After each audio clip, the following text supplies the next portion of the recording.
Romans 1:16. It's not just trust. I believe there is a God. I believe he can do these things. I believe in Jesus Christ. That's confession. That's good.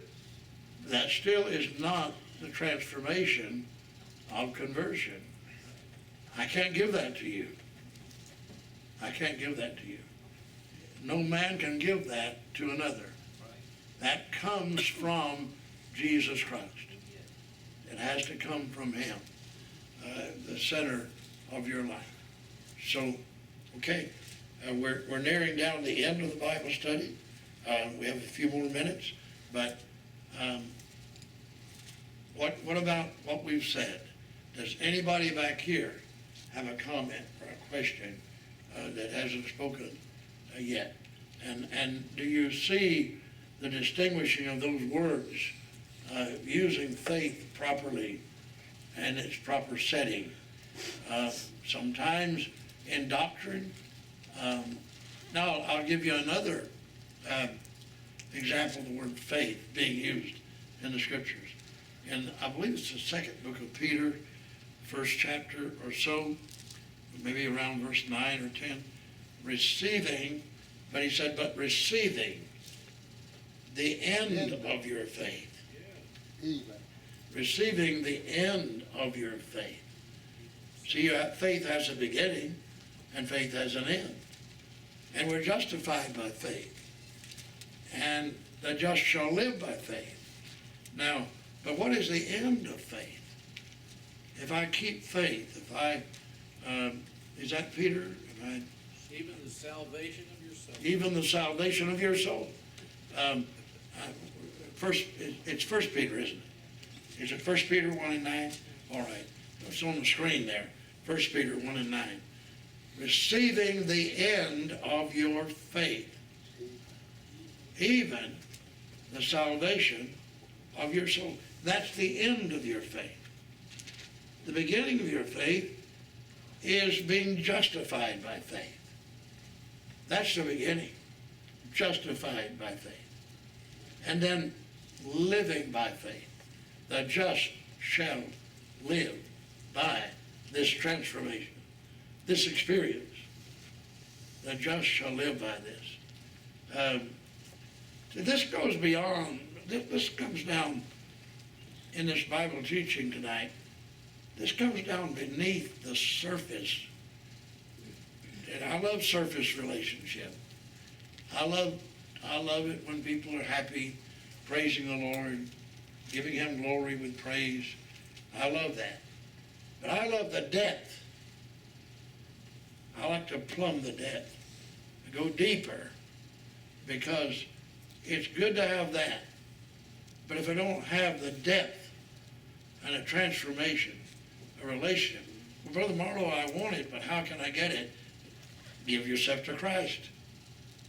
That's the only way I can get it. Behold, I stand at the door and knock.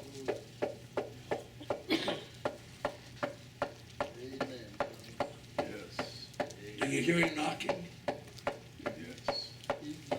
No, I gotta go and do something. No, do you hear him knocking? Thank you, Jesus.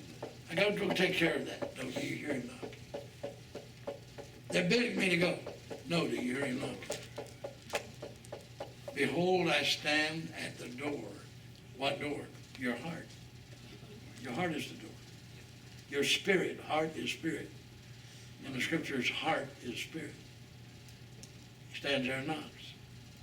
And if any man will open, see, the latch is on the inside, never on the outside. If any man will open, I will come in. But there's no latch out there where he is. He's not going to pull anything open. He's not going to pull you, force you, make you. But if any man will open, I will come in. Yes. And sup with him, and he with me. Finally, I love what my pastor used to say, Brother Roberts, that used to pastor here.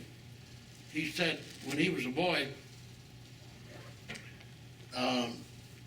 every child in the family had a saucer. And his father believed in the children learning to drink coffee when they were very young. Just learning to drink coffee when they were very young.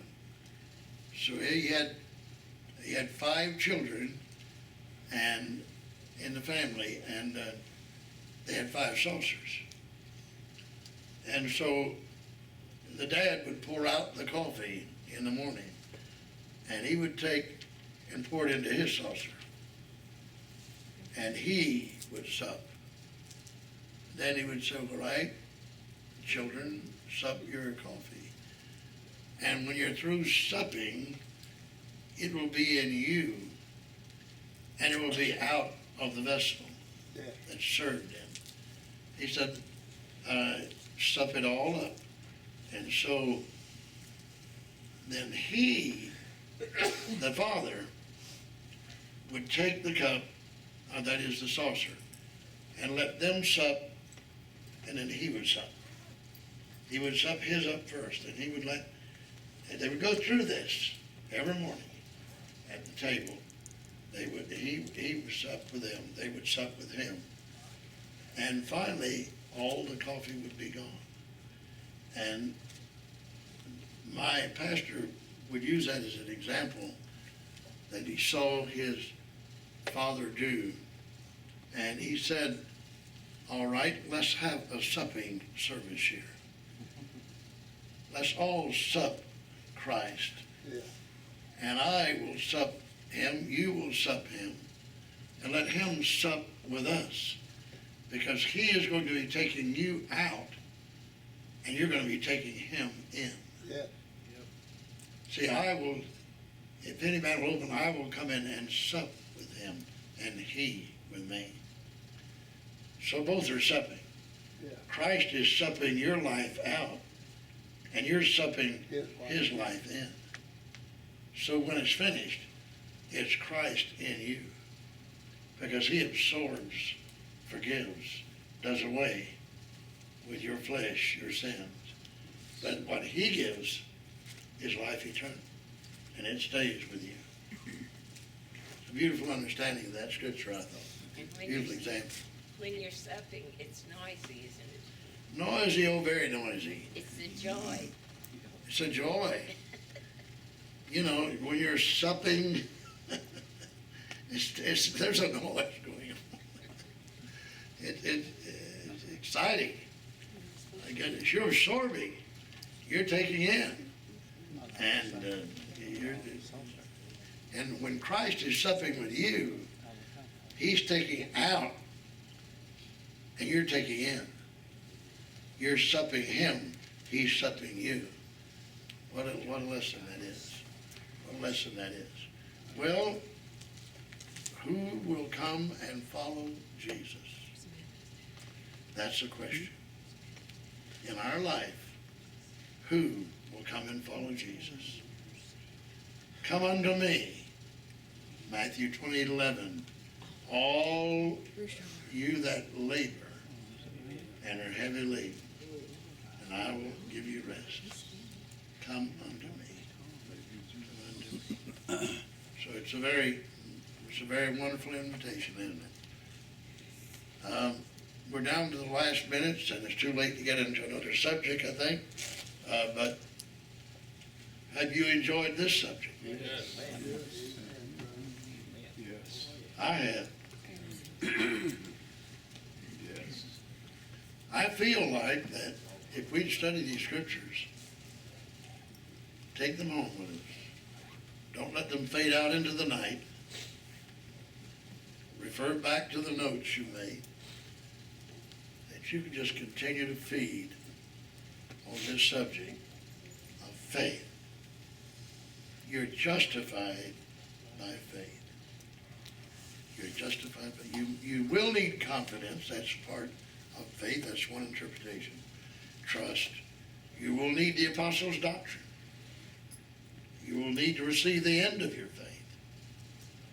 But the reality of faith is the substance of things hoped for and the evidence of things not yet seen. Progressive work. progressive work. It is a progressive work. It is. That's why Jesus said, in your patience, possess ye your soul.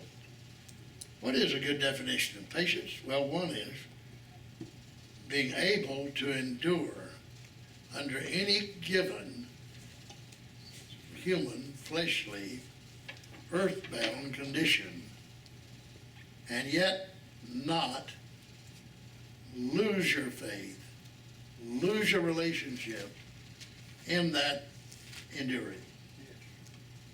Patience, the power to endure. Don't have a spiritual panic attack. And I know what panic attacks are. I went through a period of my life where I suffered them, and I never want to go back there. I never want to go back there. It's one of the most horrible experiences I've ever had. You don't want to have a panic attack. You keep your trust, keep your relationship, keep your confidence. Remember, Jesus said, Satan hath desired to have you. Today I've really been tested, Brother Marlow. I felt temptation all around me. Well, it's because Satan is desiring to have you. You know that. I know that. Yeah. What do you do if a tiger is running straight at you? Do you stand there and say, come on, come on? Or do you say, I'm getting it out of you. I'm going to climb the highest tree I can find. I'm going to, when do much go to the tiger, he'll go up there after you. But, you don't stand still, except you stand still and see the salvation of the Lord. All right, next week, if you have a question, you can write it in next week. If you have something, maybe you brethren, you elders, have received that I haven't received in the scriptures, or something God's given you to present to the church here, the Bible study, we'll sit still and hear what the Spirit has said to you. We'll listen, because that's why we're here. We're here to learn, to grow, to be established in these Monday night Bible studies in the faith. All right, thank you for your interest, and the choir will be coming in here shortly. And Sister Marlow, do you have a last thought here? I was just thinking that knowledge and wisdom is what we're receiving, right? Say that again. Knowledge and wisdom is what we are receiving in these Bible studies. Knowledge and wisdom, yes. Isaiah 33:6 said, and wisdom and knowledge shall be the stability of thy times, and strength of salvation. The fear of the Lord is his treasure. Isn't that Wisdom precious? and knowledge. Isn't that precious? Look at that on the screen. And wisdom That's in Jeremiah. and knowledge. And wisdom and knowledge shall be the stability. I like that word, stability. That's a strong word. Stability. Stable. Yes, Brother Pablo. I would like to say that I've been gone from this church for a long time. This is my first Bible study in the last probably year and a half, and I would like to say that I'm so glad to be here. We're so glad to have This you. is a special place, and people use that word all the time, but this is really a special place. It's special. And I'm so glad to be here again. I want to thank you, Brother Marlow, for your generosity, Sister Marlow as well. And really, when you leave the church, it's like you leave the spring of water and you go far away and you go into a desert. But the knowledge that you get in this church through the Bible study, through the meetings that we have on Sunday, on Wednesday, through talking to the brothers, Brother Lonnie, different brothers, and Brother Marlow as well, always remain with you. I did live many experiences and the 3 times that I have left, and good and bad, but really I'm so glad from all the things that I have learned from this church, and also at times you have to be truthful, and I also would like to say publicly that in the past I have made mistakes as well. I'm a human being. The only perfect person is God, and I would like to say to Sister Mary that this woman has such a big heart that's so big probably to fit on her chest that I want to apologize for the hurt that I have caused you, the pain, and I want to apologize. She's such a great woman. She's always opened her heart to whoever needs it, and I want to tell you that publicly. You know, you have been good to me, and I really want to apologize for the pain that I have caused you to her. I forgive you, and I'm glad you're back. And also, I brought you something, Sister Mary, that I would like to give it to you. So, Isn't that precious?